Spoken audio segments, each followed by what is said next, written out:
Bon, alors je vais reprendre. Encore une fois, ce sont des premiers résultats de notre évaluation, qui est pour ma partie qui s'intéresse plutôt à l'impact de ce dispositif bilingue à parité horaire sur les compétences langagières et les compétences académiques.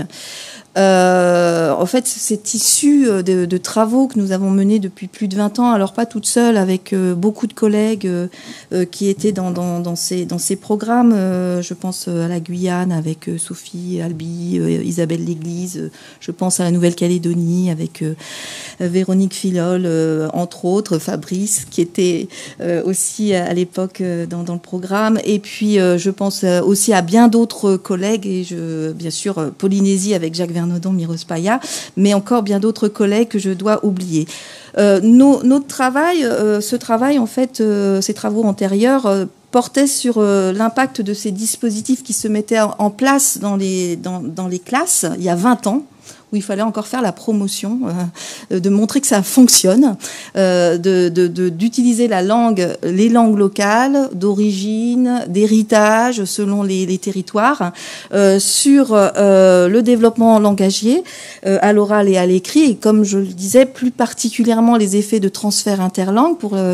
Par exemple, en Nouvelle-Calédonie, au tout démarrage de ce dispositif où on introduisait les langues kanak à l'école, ma fille participait à ce dispositif. Donc j'ai reçu les recommandations des enseignants à Nouméa qui nous disaient « Oh, vous inquiétez pas, on va tout rattraper. Tout ce qu'on fera en djéou, on va le refaire en français. » Donc vraiment, on était dans des situations où faire des langues à l'école, c'était pas acquis, c'était pas... Alors, pas de manière, je veux dire, c'est par, on va dire, c'était pas consciemment représenté comme ça, mais il y avait quand même des résistances à l'époque, et donc on a pu mettre en place des évaluations pour, et notamment étudier ces effets et les effets de transfert interlangue, mais aussi sur les aspects conatifs. À l'époque, le concept de soi, comment je me sens locuteur en difficulté, ou quelle attitude j'ai vis-à-vis des langues locales et du français, et la réussite scolaire.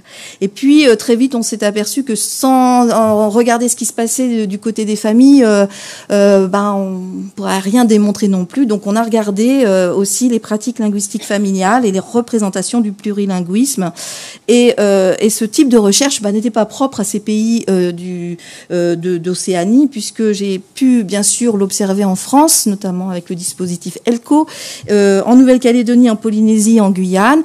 Je l'ai observé en Haïti. J'ai travaillé avec l'Organisation internationale de la francophonie sur cette thématique, et dans 8 pays d'Afrique subsaharienne francophone. La caractéristique commune, alors bien sûr, tous ces pays présentent des paysages linguistiques très variés, des organisations politiques très variées, etc.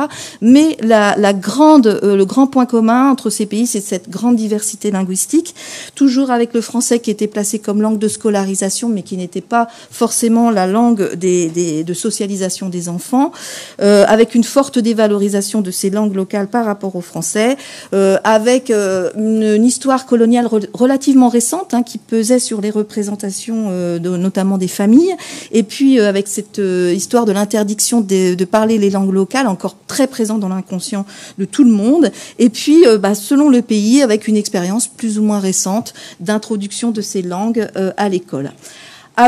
Donc on a pu travailler avec mes collègues sur une quinzaine de langues locales, et puis sur certaines langues de l'immigration en France, un certain nombre aussi de langues de l'immigration en France. Alors ces dispositifs, ce sont les dispositifs les langues et cultures kanak en Nouvelle-Calédonie, langue et culture polynésienne en Polynésie, donc là à l'époque où on introduisait les langues dès l'école maternelle. Et puis il y a eu le programme École Pomme, où la Guyane, la Polynésie et la Nouvelle-Calédonie se sont, on va dire, suite à un colloque qui avait été organisé à Nouméa, réunis autour de du CP, avec l'idée d'introduire l'écrit au CP en langue kanak avec le français. Et là aussi, il y avait des réticences, puisque ces langues étaient plutôt à tradition orale et il fallait plutôt commencer par l'écrit en français pour arriver vers l'écrit en langue polynésienne. Et puis, en Haïti, il y a eu la méthode convergente créole-français chez les tout-petits. Et puis, la continuité du programme École Pomme en Polynésie française au cycle 3, avec les mêmes élèves qui ont été suivis avec le programme REHAUSSE 3. Et puis le programme Élan Afrique, où l'objectif était d'arriver à la parité horaire en apprenant en même temps à lire et à écrire en langue nationale africaine et en français. Et puis pour la France, le dispositif ELCO qu'on appelle aujourd'hui EILE, je ne sais pas en fonction de comment on le prononce selon les personnes. Alors bien sûr qu'il y a... Ces dispositifs étaient différents en termes de volume horaire. On pouvait avoir des dispositifs de 3 heures d'introduction des langues locales jusqu'à une parité horaire dans le créole en Haïti, en Haïti ou en Guyane. Les élèves aussi présentaient des profils différents. On a pu travailler avec des élèves non francophones, c'était le cas en Afrique, comme des élèves non peu locuteurs de leur langue de socialisation. C'était le cas, par exemple, en Polynésie, où les enfants entendaient bien sûr les langues polynésiennes, mais n'étaient pas producteurs de ces langues polynésiennes. Et puis, voilà, le profil langagier des élèves qui pouvait varier. Et puis, les personnes aussi, ressources, qui pouvaient assurer ces enseignements. On est passé à des systèmes où l'enseignant en langue kanak, par exemple, était un enseignant en surnuméraire, à, par exemple, un système en Polynésie où l'enseignant de la classe assurait lui-même l'enseignement. Ou alors des intervenants extérieurs comme le dispositif ILM en Guyane. Et puis les contenus aussi d'enseignement pouvaient varier d'un dispositif à l'autre. Malgré cette grande variabilité, ce qu'on a pu montrer, c'est quelque chose de très constant, c'est que dans tous ces cas de figure, l'apport, on a pu montrer des effets positifs de ces dispositifs bilingues sur le développement langagier en langue d'origine ou d'héritage. Les enfants polynésiens qui étaient locuteurs passifs de ces langues se sont mis à produire en langue polynésienne. D'ailleurs, ça a agacé un petit peu les familles, parce que ça y est, les familles ne pouvaient plus rester enfin, c'était plus confidentiel tout ce qui pouvait se raconter dans la famille. Les enfants comprenaient, voire même corrigeaient les enfants. Donc c'était un effet très très attendu. Mais surtout, à l'époque, il fallait surtout pas montrer que en faisant plus de langues d'origine à l'école, ça nuisait à l'apprentissage du français. Et donc, nous avons pu montrer aucun effet négatif sur le développement langagier en français et dans les apprentissages fondamentaux.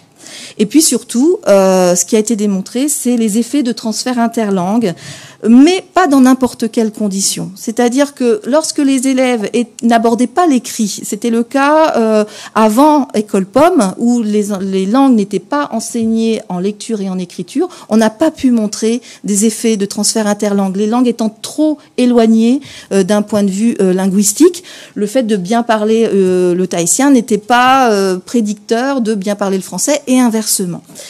Donc, à partir du moment où les deux langues étaient portées à l'écrit, on a pu montrer justement que ces effets d'interlangue apparaissaient, avec comme explication que ces langues locales ont pour point commun avec le français de partager un même système d'écriture alphabétique, avec un certain nombre de graphèmes et de phonèmes communs. Mais une différence fondamentale, c'est que les langues locales sont souvent des langues qui comparativement au français, sont des langues transparentes. Le tahitien, vous avez 19 phonèmes et 19 graphèmes, et ce sont des langues qui, orthographiquement, sont beaucoup plus faciles à apprendre, comme le montrent un certain nombre de travaux sur, notamment de Mann et Wimmer, par rapport à des langues dites opaques, comme le français, où vous avez 36 phonèmes pour 130 graphèmes. Donc, on a pu montrer que cette facilité d'apprentissage, eh bien, se réinvestit investissait dans la maîtrise du français, qui est beaucoup plus difficile à apprendre en lecture. Et puis, du côté des familles, nous avons pu montrer le renforcement de la pratique des langues d'origine lorsque les enfants étaient scolarisés dans des classes dites expérimentales, et aussi des représentations positives du bilinguisme, avec ça a pu bien sûr démontrer l'importance de sensibiliser via l'école les familles quant à leur rôle de développement bilingue de leur enfant. Alors, on a pu donc on a produit un certain nombre d'articles avec mes collègues, avec Marie Salin, avec Jacques Vernaudon, Miros Paya, etc. On a pu donc montrer que oui, il y avait des effets positifs du bilinguisme et des dispositifs bilingues, mais pas à n'importe quelle conditions. Tout d'abord, il faut valoriser les langues, et ça par la famille et par l'école. Et là, il y a un gros travail à faire au niveau des familles, mais aussi au niveau de la formation des enseignants. Et vous avez vu que c'est ce qui est prévu dans le programme qui suit. L'utilisation de ces langues comme langue enseignée et langue d'enseignement, c'est ce qui permet ces fameux transferts interlangues. Et surtout, le transfert interlangue est possible si l'enseignement passe par l'écrit dans les deux langues. Donc, dans cette présente étude, on va bien sûr examiner les bénéfices, maintenant qu'on est passé à du bilinguisme à parité horaire, sur les compétences orales et écrites. Alors, vous allez me dire, bah oui, mais vous l'avez déjà démontré. Alors, il faut qu'on apporte certaines nouveautés. Donc, je vous le dirai après. Mais en tout cas, on va regarder ces bénéfices. On va regarder également sur la réussite scolaire, mais je suis pas en mesure de vous présenter les premiers résultats, les données étant en cours d'analyse. Bien sûr, on a vu que ces conditions importantes, examiner les effets de transfert interlangue. Et donc, à ce stade de l'étude, je vais vous montrer que des liens, donc pas des relations de cause à effet, mais des liens entre les compétences atteintes dans une langue et les compétences atteintes dans une autre langue. Et donc, cette petite nouveauté, c'est que pour l'instant, il faut rapporter des données nouvelles par rapport à le passage de 5 heures hebdomadaires avec le dispositif bilingue à parité horaire, mais surtout investiguer d'autres langues que le tahitien qui a été largement investigué dans les autres études, donc le rouroutou et le marquisien, et puis aussi étudier ces liens entre l'acquisition de ces langues et ce qui nous semble très intéressant, le potentiel créatif et le bien-être des élèves. Si on veut montrer les effets du bilinguisme dans ces contextes multilingues auprès de ces élèves, il faut évaluer le bilinguisme avec des épreuves langagières en langue française et en langue polynésienne. D'où l'importance de la suite. Alors, comment on s'y prend? Alors, au niveau des épreuves, rapidement, il n'était pas question de créer un protocole expérimental très très lourd d'évaluation, donc il fallait faire des choix. Donc on a choisi pour le langage oral 2 épreuves qui sont souvent corrélées avec le niveau de maîtrise générale de l'enfant au niveau du langage oral, mais aussi avec la réussite scolaire. La première est une épreuve de lexique en production, qui consiste tout simplement à présenter des images aux enfants, qu'est-ce que c'est ou qu'est-ce qu'il fait, le lexique d'action ou le lexique au niveau des objets et des animaux. Donc 42 images que nous avons adaptées, alors pas traduit, on n'est pas pour de la traduction, et donc là avec l'aide de nos évaluateurs et superviseurs en langue polynésienne, avec pour chacune des 3 langues, l'équivalent en langue polynésienne avec une passation individuelle et un codage qui nous permet d'avoir un score de 42 points pour le français et de 30 points pour les langues polynésiennes. Ce qu'on a aussi mis en place, c'est une épreuve qui est très corrélée avec le niveau de maîtrise en lecture, la conscience phonologique, c'est bien reconnu. Et donc, on a choisi une épreuve qui existe notamment et qui a été standardisée en français et qu'on va chercher à valider en langue polynésienne. C'est une langue où tout simplement, on demande à l'enfant de raisonner sur les sons. Mais comme c'est une passation collective ou semi-collective plutôt, on va proposer aux élèves d'entourer le mot qui correspond à un mot cible lorsqu'on a enlevé la première syllabe. Par exemple, café. Si je retire K de café, qu'est-ce qui reste? Un dragon, une tasse, une fée, un buffet. Et bien sûr, vous avez deviné que c'est la fée. On a la même chose, là c'est pour l'unité syllabique, et on a la même chose pour l'unité phonémique, le premier phonème. Quand on a un bois, et qu'on retire be de bois, il reste oie. Donc il faut retrouver oie au milieu d'une branche, d'un toit et d'un clown. Donc on a exactement l'équivalent avec les langues polynésiennes, avec cette idée que bien sûr on va faire du binaire, réussite et échec, mais aussi on va regarder quels sont les distracteurs qui sont entourés au début de l'étude. Et notamment, vous avez des distracteurs parmi les réponses proposées. Vous avez un distracteur sémantique, c'est-à-dire est-ce que l'enfant utilise plutôt le sens pour répondre, mais il va bien sûr échouer, c'est-à-dire présenter la tasse pour café. Est-ce qu'il va plutôt utiliser le son pour résoudre la tâche, et dans ce cas-là, il peut montrer buffet au lieu de fait, ou alors il va ni s'engager dans un traitement cognitif au niveau du son, donc ni raisonner sur le sens et le son, et donc il va pouvoir montrer dragon. Donc voilà les stratégies pour résoudre la tâche. À côté de cela, on a des épreuves de langage écrit qui sont proposées, avec une épreuve qui est assez classique de lecture. Alors en français comme en langue polynésienne, on propose à l'oral, c'est la première tâche, un mot à l'oral, et l'enfant doit entourer le mot qui correspond à ce qui a été dit à l'oral. Donc on a l'équivalent en langue polynésienne, et puis il travaille tout seul pour la suite, c'est-à-dire on présente une image et il doit trouver le mot qui correspond à l'image. Là aussi, on a une évaluation binaire réussite-échec, mais on va pouvoir regarder les stratégies des élèves, notamment lorsqu'ils ont à choisir. Parmi les distracteurs, il y a un homophone qui s'écrit mais qui est orthographiquement pas correct, un voisin orthographique, un pseudomot visuellement proche, et puis un qui est non congruent.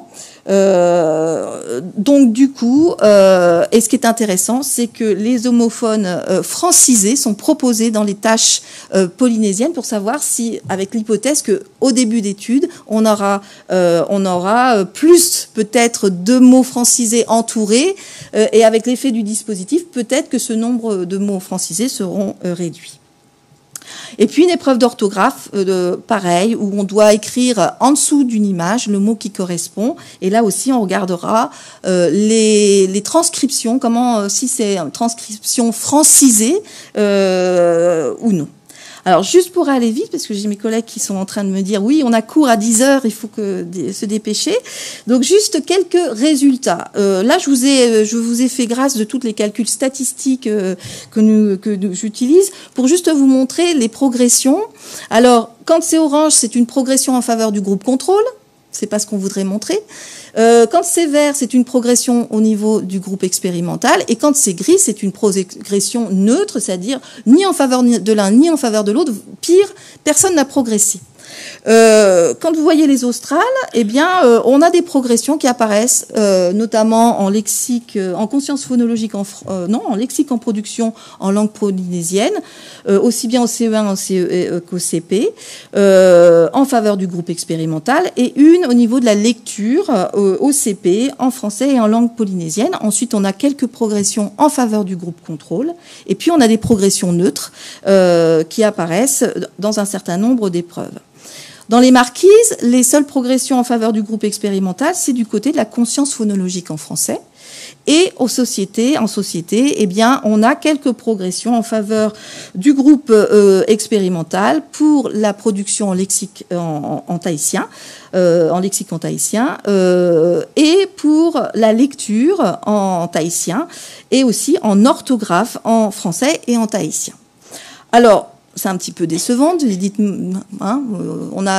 On va dire même pas une année de différence entre la première prise de mesure et la deuxième, des bénéfices moins importants que prévu. Et c'est là que c'est important de se tourner vers les travaux antérieurs qui nous montraient, là c'est une étude qu'on avait publiée en 2018, où on avait suivi des enfants qui étaient dans École Pomme, puis ensuite REOC3, qui recevaient 5 heures de langue polynésienne, tahitienne à l'école. Et on voit bien que au début, toujours avec un groupe expert, un groupe contrôle, et vous voyez que les progrès au début de l'étude, les deux groupes, ils décollent pas, ils ont des scores très très bas, donc ça montre bien qu'ils sont très peu tahitianophones en production. ça décolle pas, et puis ça commence à décoller en faveur du groupe expérimental au bout de la 3e session d'évaluation. Donc on voit à partir de fin CE1, et puis après on a des écarts très significatifs en faveur du groupe expérimental. Pour le français, ici, on a au départ des groupes très équivalents en lexique en production, et ensuite on a des résultats en faveur du groupe contrôle. Donc au bout de la 2e session d'évaluation, si on continue, eh bien on voit que la 3e, c'est encore le groupe contrôle qui est bien meilleur, et il faut vraiment atteindre la fin de l'étude ici pour que les écarts ne soient plus significatifs. Et ça, c'est quelque chose qui est important à dire, et c'est que les effets ne sont pas immédiats, qu'il faut attendre quelques années. Alors, selon certaines références, 6 à 8 ans, selon les études, hein, qui montrent que les effets, les bénéfices d'un tel programme ne sont efficaces qu'au bout d'un certain nombre d'années. Donc, c'est important vraiment de le souligner. Et c'est ce qui explique les premiers résultats. On va voir comment ça va se présenter ensuite. Alors pour les liens, pour l'instant, je ne peux pas montrer des contributions avec des analyses, par exemple, de régression, mais pour les liens qui existent, alors on a retrouvé, je vais essayer d'aller un peu plus vite, des liens classiques de la littérature scientifique, mais en intralangue. En français, on a largement, et dans beaucoup de langues, on a largement montré que déjà, quand on évalue en temps 0 et en temps 1, ce sont les mêmes élèves qui réussissent et les mêmes élèves qui échouent, donc des corrélations intralangues entre les épreuves. Et c'est valable pour les langues polynésiennes. On a pu montrer aussi des compétences entre des épreuves qui mesurent du lexique en production et la conscience phonologique. Alors un peu moins intense, mais ça existe entre les langues, à l'intérieur des langues. Et puis on a montré les liens classiques de la lecture et de la conscience phonologique, des liens entre conscience phonologique et maîtrise de l'écrit, aussi bien en lecture et en orthographe, et enfin des liens entre l'orthographe et l'identification du mot écrit. Donc quand on est bon dans l'une des épreuves, on est bon dans l'autre. C'est ce qui est le plus intéressant, c'est les liens entre les langues et les fameux liens interlangues. Et là, on a pu montrer qu'il n'y avait pas de corrélation entre les lexiques en production en langue polynésienne et en français, mais que les corrélations apparaissent quand on est sur la conscience phonologique d'une langue à l'autre. Donc là, les effets sont importants. Et puis, entre le fait de travailler une langue, la conscience phonologique d'une langue, qui a un effet sur le niveau de lecture de l'autre langue, et idem, le niveau de maîtrise de l'écrit dans une langue qui a un lien très fort avec le niveau de maîtrise de l'autre langue. Donc pour conclure, pour l'instant on a des bénéfices qui sont limités, qui sont conformes à nos résultats antérieurs, on a pu publier.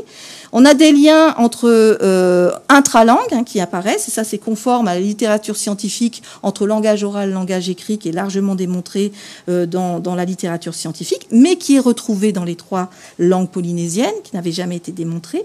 Et puis des liens interlangues, et c'est là le plus intéressant, qui est conforme à un certain nombre de travaux qui ont été réalisés dans d'autres langues. Donc travailler la conscience phonologique d'une langue permet de travailler la conscience phonologique de l'autre langue, et puis des liens entre conscience phonologique d'une langue et conscience phonologique, lecture de l'autre langue, et idem pour la maîtrise de l'écrit. Alors, je termine rapidement pour dire qu'il y a encore beaucoup de choses à faire dans la to-do list. Tout d'abord, traiter les résultats sur des effectifs plus élevés. Donc là, on va attendre. Il faut attendre les autres cohortes et les autres sessions d'évaluation. On va traiter, bien sûr, les effets sur du long terme, du CP pour les élèves de CP jusqu'au CE2. On va travailler l'évolution des erreurs, comme je le disais tout à l'heure. On va analyser les effets du dispositif bilingue sur les résultats académiques, notamment avec les évaluations nationales CP et CE1. On va analyser aussi ces résultats en fonction des pratiques linguistiques familiales. Est-ce que dans des familles où on pratique le rouroutou, c'est quelque chose où on va avoir des effets extrêmement positifs sur le niveau en rouroutou évalué chez les élèves. On va aussi tester les contributions. Là, on va aller beaucoup plus loin que des corrélations. Est-ce que le niveau atteint en langue polynésienne permet de prédire le niveau atteint en français? Et on va tester des liens après avec les autres dimensions évaluées, c'est-à-dire la satisfaction de vie et le potentiel créatif. Merci.